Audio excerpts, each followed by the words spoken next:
How are you on this absolutely wonderful morning? My name is Tessa-Marie and welcome to the Morning Blessing. How are you feeling today? It is a great morning to be here with you. The blessings are coming to you straight from Toronto, Canada. Good morning, Stace. How are you feeling this morning?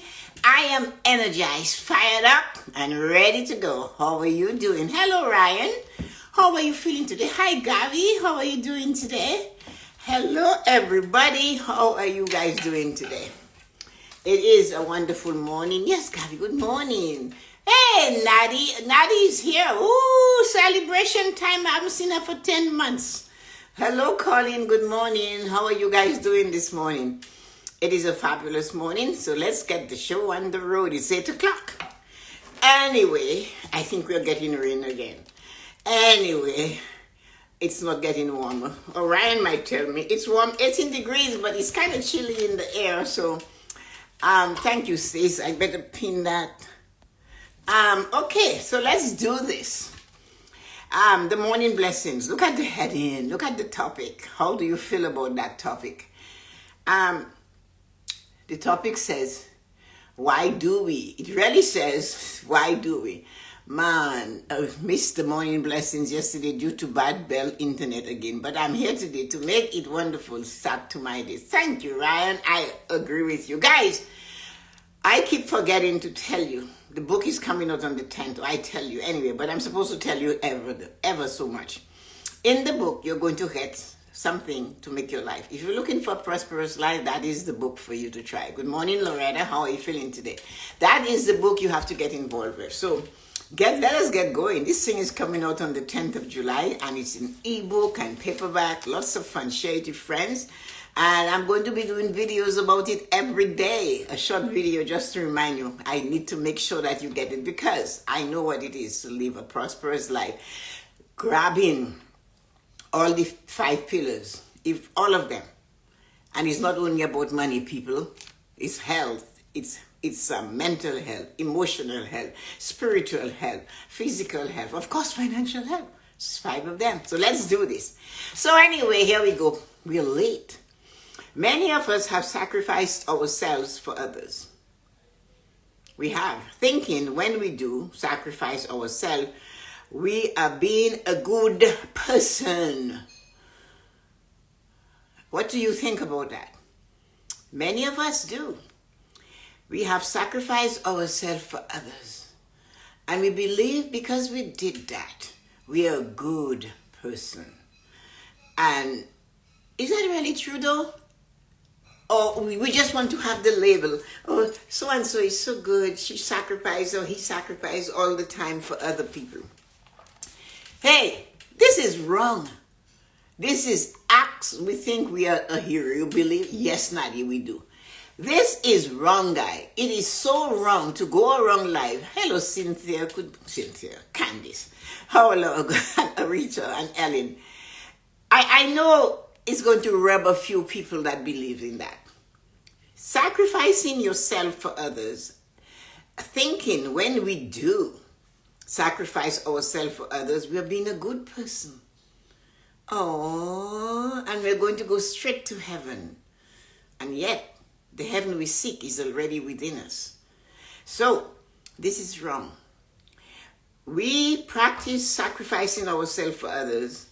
It begins in our thoughts. That's where the sacrifice begins. We cultivate thoughts of lack because the thought is saying, there is not enough for everyone. So I must go without so somebody else gets. That's what we're doing.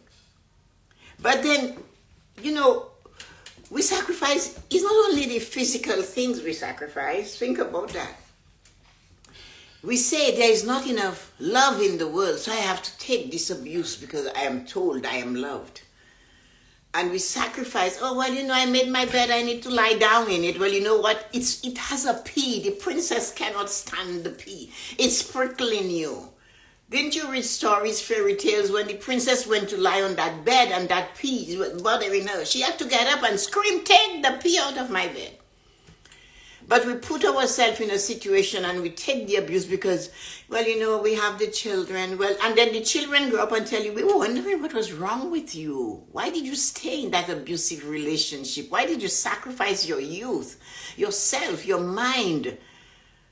I have a story on this one, as always.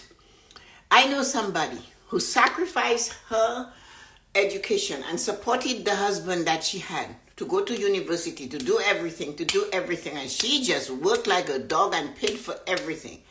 And the day, he did not even tell her he was graduating and there was convocation. He didn't even say that. And when it was done, he came with his girlfriend in his car.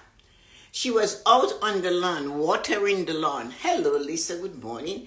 And he grabbed the hose from her and hosed her down. Went into the house, took his clothes and left. And she still tells me, I sacrificed for that person. The thing is, this man is gone. He's dead. And I don't understand that. He's dead. And she still says, I sacrificed. And she tells me this story. And I had to tell her no. Because the reason why we sacrifice ourselves for others is because we believe that there is a lack and we need to give up so that others can go up. But they don't go up. Sometimes they actually go down. And when they're down there, you do more. It's like a hungry dog. It never is satisfied. It's a barren womb. No matter what you put in it, nothing comes out of it. It's like the earth in the good old days. Water never saturated it. Now, because of what we do, water overwhelms it. Okay? So, our thoughts, we cultivate the thoughts of lack because the thought is saying there is not enough for everyone, so I must give up and go without so they can get. To give love and have somebody say, we love you, you. I remember my girlfriend Beverly Johnson taught that to me quite well. I remember when I was first married, I was in this grocery store and I'm choosing a tomato based on whether my husband would like the tomato. And my girlfriend, who was married before me, grabbed me by the hand, grabbed the tomato, said, choose the damn tomato. In 7 years, you wouldn't care whether he eats tomatoes or not. And I never forgot that. She just grabbed the tomato and said, just take the tomato. You're wondering, is he going to like this tomato? I was ready to give up the tomato because I'm concerned about this love from this human being. So that was a lesson I learned very quickly and sharply from my girlfriend Beverly. This is not enough for there is not enough for everyone. So we do what we have to do. We go without. We even give up our joy, like I did. At that moment, I gave up the joy of my little tomato that maybe I liked. But I had to consider this person who didn't care whether the tomato was a tomato or not, or a tomato, right? We give up comfort. We give up the first seat. I have a sister-in-law that I watched her do something, and it wasn't the brother, it was to a 3-year-old. This 3-year-old was visiting, and we were all there for a family reunion. And this 3-year-old, whenever they had to go out, the 3-year-old, child number 3, would sit in the front seat, and the mother went in the back seat. So one day I was going out with my brother, and he jumps in, and I said, "What are you doing here?" And he's sitting. I said, "No, you just move to the back, or I'll move you." "Hi, Marina, good morning." But the mother had done that. She gave her, "Hi, Lauren, how are you feeling today?" She gave up the front seat always to the 3-year-old. She still, to this day, she's still giving up the front seat to this person. Gavin can attest to that. Gavin knows that. And that is so hard. We give our comfort up because we believe if we do that, we are being a nice person, a good person, peace, perfect peace. The next time somebody tells me peace, perfect peace, because they let somebody crush their shoulders, stab them in the back, pull their hair, tug at their tie, say bad things about them, use impeccable and unimpeccable and impeccable and words that are not as exquisite to talk about others. and you allow that to happen, and you turn the other cheek, and you notice you have a hole on your cheek, it's dented. And you have a headache that doesn't go away. You have a pain that you resent that. Then you look, and the only medication on the shelf in that bathroom belongs to you. All these sacrifices you made for these people, none of them have to take any medication. Their pressure is perfect because you never allowed them to be stressed. You gave them everything. So these sacrifices we do, I want to know why we do. And nobody is telling us that we must, but we decide, yes, we must. We have to take that, you know what I was going to say. So we give up our freedom. We give up our time. We give so we look saintly. We want to look like a saint. Oh, and some of us breathe and behave like a saint. And we just go. There is nothing good about that except you get some wrinkles on the upper and lower lip. That's what happens when you're trying so hard to be a saint. The thing is though, we expect the people who we sacrifice for to be like us. We expect when the time comes that they step up and be sacrificed. Hi, Kathleen. Good morning. How are you feeling this morning? We expect the people that we sacrifice for will give up and make sacrifices for us. Kathleen comes in here, and I know she does what she's supposed to do, but I caught her early. And I got her to realize she is worthy. She needs the best. And you can share, you can give, but you do not sacrifice yourself for someone, something you do not want to do. And you do it. But then when you ask that person, can you please do that for me? They have several reasons why they don't. Why they can't. They're not able to.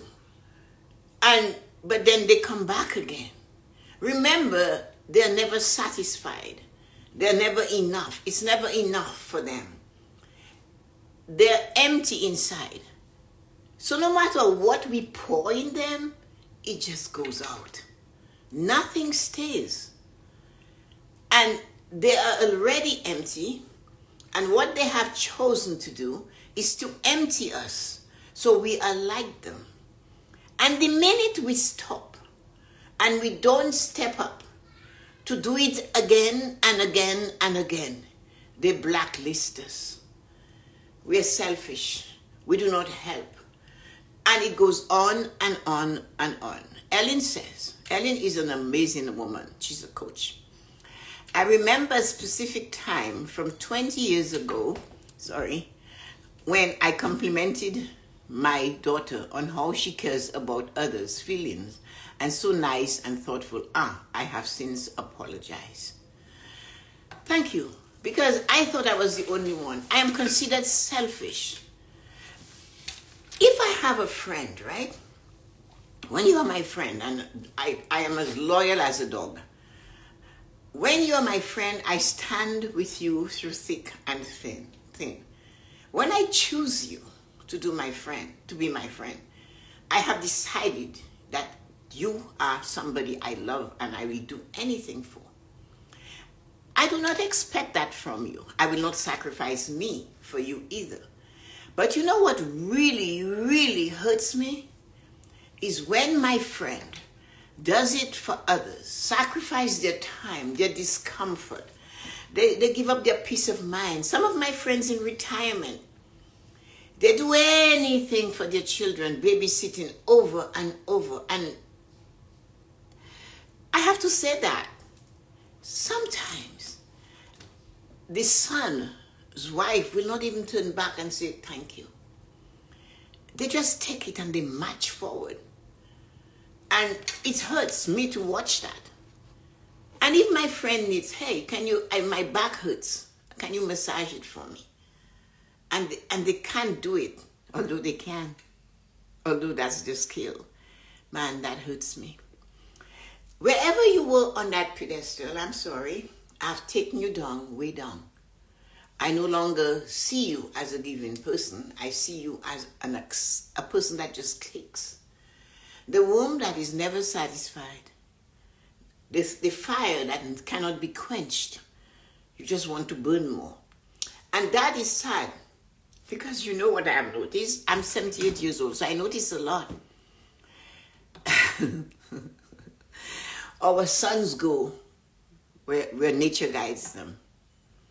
And I've noticed these women that do not remember to turn back and say thank you, or to understand without the mother-in-law, there is no son. And you have to respect your daughter-in-law. But funny though, many of them are blessed with sons.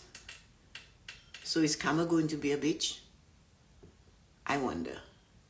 So when you're doing those sacrifices, remember you are leaving a trail. You're hurting yourself. You're pulling back yourself. You have to remember to treat others, especially with respect, but you have to treat yourself with respect. The thing is, we expect people who we sacrifice for to be like us. When they choose to be different, it hurts us. And when they choose to be themselves, they bolt from us. They just bolt from us. They cannot touch anything. If the time comes for them to step up, they bolt. They take off like Hussein Bolt. We begin to say, I gave them my all. Those feelings that they do not care about, they do not care about. They do not feel good, but they keep doing it anyway. Because we say that. You know what we said? We begin to say, I gave them my all. Then we get those feelings that they do not care. We do not feel good. And it leads to resentment. And where there is resentment, there is the sucking of the teeth. Only the West Indian group will know this. They look at them and you go, and you walk away. There is nothing to say.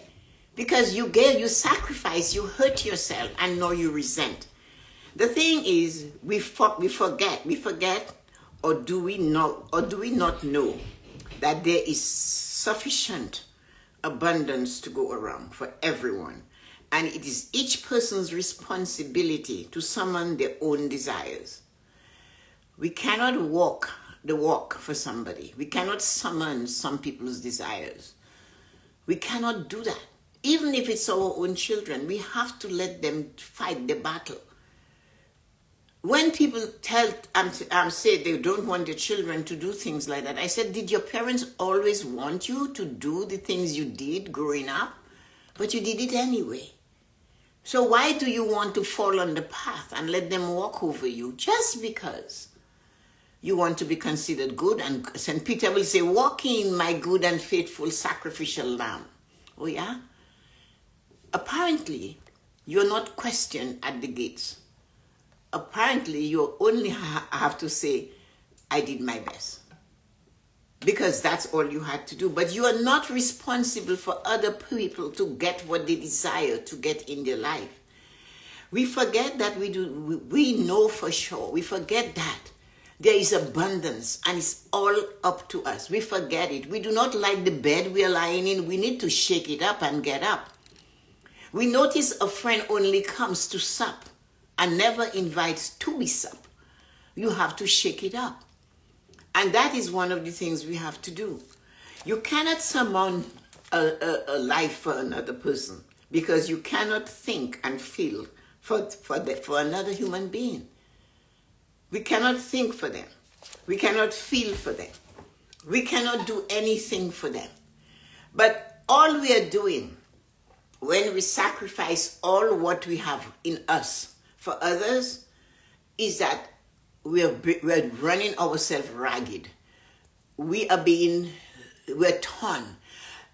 Besides expecting them to be something they cannot be, we start to worry. And as you know, all of that affects our health. It affects our blood pressure. You notice the people that take, their blood pressure is never high because they don't care. They waste what they have. They do not see the value in money they didn't work for. They don't understand it. Easy come, easy go. And what happens is they go on to the next victim, the next sacrificial lamb. And when you are gone, it's not when I want you to put the 30,000 roses on my casket. I ask you every day to give me the rose when I can smell it. Give me a smile. I rather you stimulate me to the point where my blood boils than you wait until I'm dead to cry. I do not want you to shovel dirt on my coffin. I do not want you to do any of this. All I want you to do is to realize you have a choice to make your life the way you choose to make your life. Sacrificing over and over for somebody who doesn't understand the meaning of a sacrifice or what you do is not going to change them. If you are in that position right now, like Ellen said, we all did that because Ellen, that is what we were brought up to believe. That we had to give the last nerve and sinew in our body for family. Women were standing up in the kitchen to eat. They didn't dare go sit at the table. I remember my mother, she had helpers coming out of her head. We had a person to do the laundry and iron. That's all she did. Clean the house. One to look after the youngest baby. One to take care of all the children. One to cook. And one person to clean the property and whatever.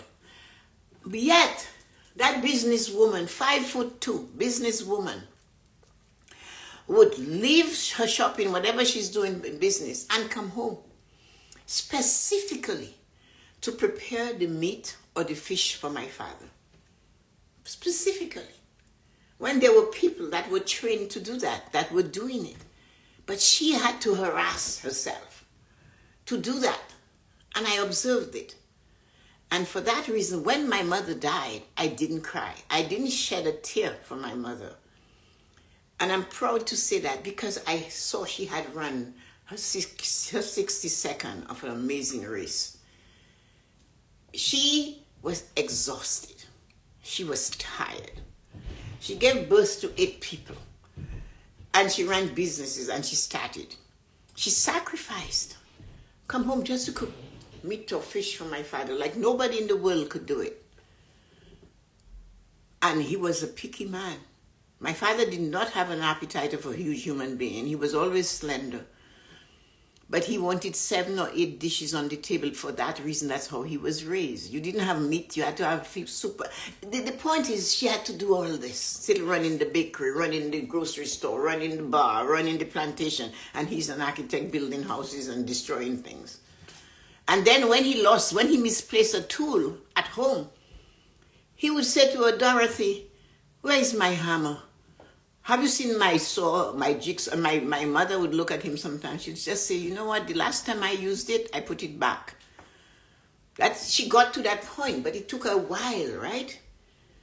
And he would go to get something for himself, and he couldn't find it. He would come, Dorothy, I can't find it. She would say to him, go back, and when you get there, open your eye. So I grew up with that. So I saw her doing it, and I saw when she rebelled. I saw when she just decided enough is enough. The first time I realized how dependent that 6 foot whatever, 10 or 20 man was on my mother was when she went to Trinidad to visit her sisters. Athenia, my adopted sister, because she had 8, but they adopted more. And then Dawn, my younger sister, I think I was working in the bakery, Marina was in the grocery store, everybody had stuff to do. He comes from the shower and as usual, his clothes was laid out by her. But today she isn't here. He didn't know what to do. So he's looking at an 8-year-old and a 9-year-old and he saw them outside and he said, could you come and get me my clothes to wear? He didn't know what to do. My mother sacrificed that. Athenia and Dawn came in. And Dawn, they did it and they left. And then outside of his bedroom window, they're having a conversation. Can you imagine? We had to tell him, excuse you, Daddy. For us to get his clothes out of his drawer for him, to pull open the drawer, we had to ask him to be excused. He's standing in his robe waiting for us to get his socks, his this, his that. He heard. So anyway, that night dinner is at 7. Everybody's at the table for dinner. And he wanted water. And he looked at Dawn. And he said, never mind, Dawn, I'll get it myself. And he got his water himself. So, and when I talk about sacrifice, these women, that's what they did. And we are here today to realize we need to stop doing it. We cannot carry what we know for sure doesn't work into our life, because that is a feeling, that is madness, that is insanity. To sacrifice yourself to your bone, every nerve and sinew is given. But you're not happy. It's hurting you. You're not feeling too good about it. But you're doing it anyway because somebody told us along the way to sacrifice ourselves for our husband, our children, our friends, our grandchildren, and everybody is okay. And when you die, you will get a seat next to Jesus and you'll be sitting there smiling away. No, you're not. You might as well go down and don't do it and go to hell and dance and have good food and music. That's what I heard. I don't know. So guess what? Your job is, when you make your feeling good, when you make your feelings good and you have a priority and it is magnificent, when you feel and it's great for you, you have a high frequency that will radiate and touch anyone. So when guess what your job is for you? Your job to you is, you make your feelings good. You make it a priority. That magnificent feeling has a frequency that goes out and touches others. When you see somebody and they have that aura and they're blooming in you, they're not shining, they just feel it. That person has decided, I matter, I count. And people will say to that person, I want to be like you. I want to feel like you. I want to be energized like you. That doesn't mean, I'm not saying you have to just walk away from your husband and wives and children and whatever and don't do anything for them. But you cannot feed from an empty vessel. If you do not take care of you, you're not taking care of them. They tell that to us every time you get on an airplane. Put the mask on your face first. Before you go putting a mask on another person's face. Take the sty from the beam from your eye before you go taking the sty from the other person's eye. Mind your business. It's everywhere. If you're a Christian and you believe in the Bible, it says that. So before you go telling me, hey, Tessa-Marie, you have a sty over here, check yourself out. Do you have a beam the size of the Taj Mahal in your eye? Is that why you cannot see that you matter, that you count, that you're a person, that you have value? You're good enough. And you do not have to sacrifice to be good. You're already good. You treat others exactly as you desire to be treated.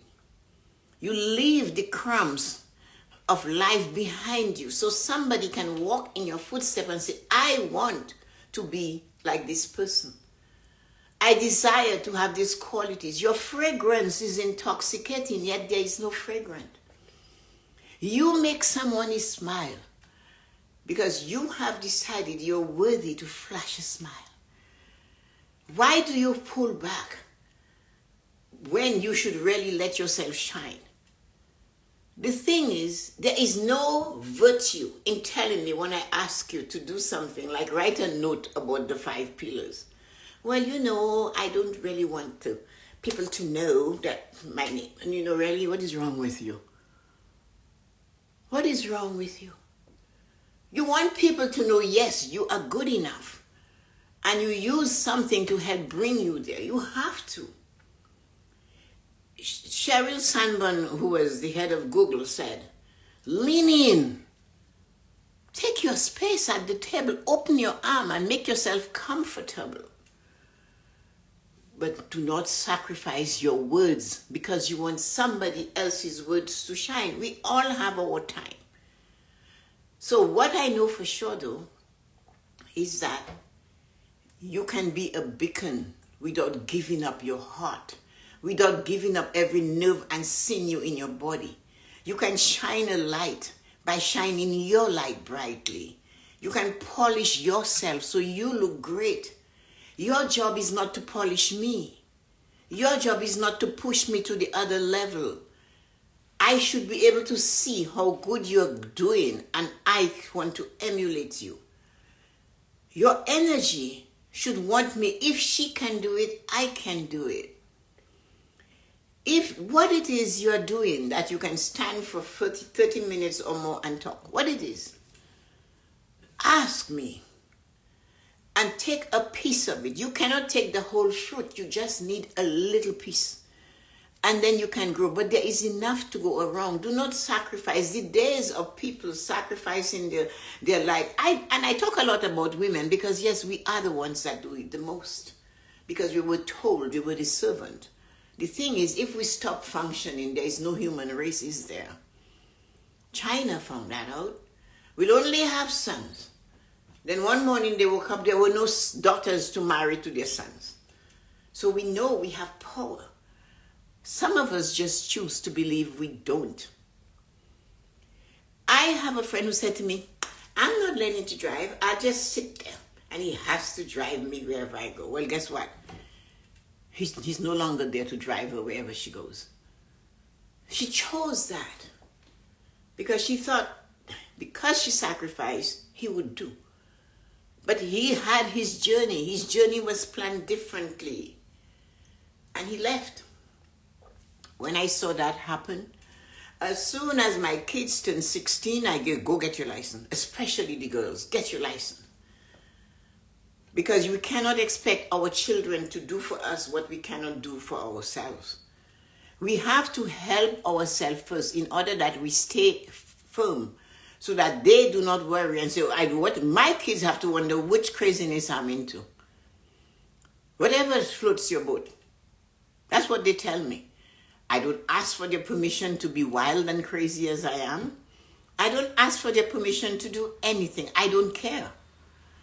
Because I don't want them to worry about me sitting at home twiddling my thumbs. Some of my friends will tell me not to do this. I don't want my children to sit and wonder, what is mom doing today? You know what they ask? Where are you going? What plans you have to go? Are you going somewhere? What country are you visiting now? Before COVID, Jillian said to me once, I feel like just taking your passport. Because before I talk to you, you're already on a plane somewhere. So this is one of the things we have to remember. Sacrificing ourselves so that others can look good is not right. Give ourselves a little bit of love. Realize you're worthy and do not expect it. If you want to really be disappointed, is when you expect them to do the same for you. Nobody's going to, because they cannot think and they cannot be you. They're not even sure what you like. That is why you get so many gifts you do not know what to do with. What about being bold? You know they're going to buy you something and say what you want. Turn the table. Instead of they bringing you something that you really, really don't like and you call me to tell me, you know what they bought me? Well, you know it's your fault. Open your mouth. You have to be, because they will tell you what they want you to do for them. They will ask you for what they want. All of them. So let us look and see if you have anything that you had to say. Kathleen, you were fiery today. Kathleen said I was fiery today. Oh, Colin, you need to get better internet. Amma was, we are goal seeking. Oh no. Okay, if my baby wants to grow and do things for themselves, you think we are not responsible for others. A lesson I learned the hard way, but lesson learned. You see, that is the thing. Your mom was so amazing. She was something else. A strong woman. Not too many women of that era could stand up for themselves like that. She did. Great memories. Granny was the best. Yeah, if what Gavin is saying is so true, you know, the things she would come up with. I told you guys about the born-again Christian man that we are Catholics. And the way the house in the city was situated, the businesses was on the side and there was a gate. And this man had to unlatch the gate. And the gate led to a set of stairs that took you to the kitchen. on the side of the house. So the front of the house was on the other side. And this poor man didn't know what he was walking into. Unlatched the gate. The dogs are growling, but this one that had his Bible in his hand walked up and he said, and saw my mom in the kitchen. He said, "Hi, Mom, how are you today? I want to talk to you about Jesus." And on Sundays, we had no helpers in the house. It was our job. Helpers were off from Friday nights. So the weekends, there were no helpers. We had to do it on our own. My mom is in the kitchen. I'm standing there and she's washing dishes. He said he wanted to talk to her. She said, "Yeah, you can talk. I asked, you can wash the dishes, I'll dry, or you can dry and I'll wash while you're talking." He said, "Okay, Mom, I'll see you another time." And he left. So yes, she was quite a handful for her size. Once somebody gave her a protect, or I know subconscious mind has programmed my own parent, but like Maya Angelou said, when you know better, you do better. Damn it, you do better. A belief is just a thought.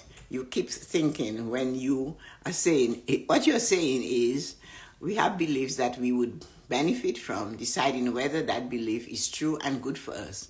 Love this so much. Yes, we do. We have a lot of wonderful beliefs, which is true. The light that we carry has to be nurtured. It has to. Nobody's going to do it with us. Hello, Christine. How are you this morning? That you asked me to write the paragraph. Thank you. If I didn't ask you, it's because I don't know if you would be willing to do it. But I asked everybody. I thought, why put the pressure on somebody? And they said, do I have to? Amazing message. Thank you. Beautiful as always. Thank you, ladies. Anyway, look at the time. Time has flown. But sometimes you wake up. Did you know that nothing triggered this? It just happened. Some days I get a trigger, but this one was just kind of amazing. It just came. So thank you for coming and staying and being here with me this morning. I appreciate you. Don't forget the book is coming out on the 10th of July and I'm going to be doing some videos about it. And I think I want to do a live. Somebody asked me to do a live to talk about my book. See what I mean? I'm asking. So because that's what I want. So if you do lives, then have me as a guest and talk about it, because we want everybody to have a prosperous life. And it's not only about money, people. It's emotion, mental, spiritual, physical, naturally, financial. Let me say goodbye to you, amazing humans. Hi, Nancy and Ellen, Stacy, Rita, Colin. Colin, I'm sorry for your internet. Lauren, Ryan, Kathleen. Kathleen said I'm fiery today. Gavin and Loretta. Thank you, amazing humans. Gavin is my nephew, Shilly. You see, Shillingford. And that's why he said Grammy was the best. Oh, she was the best. And she was a mean cook. I could never cook like her. Have a great day, everybody. Love you. Bye-bye.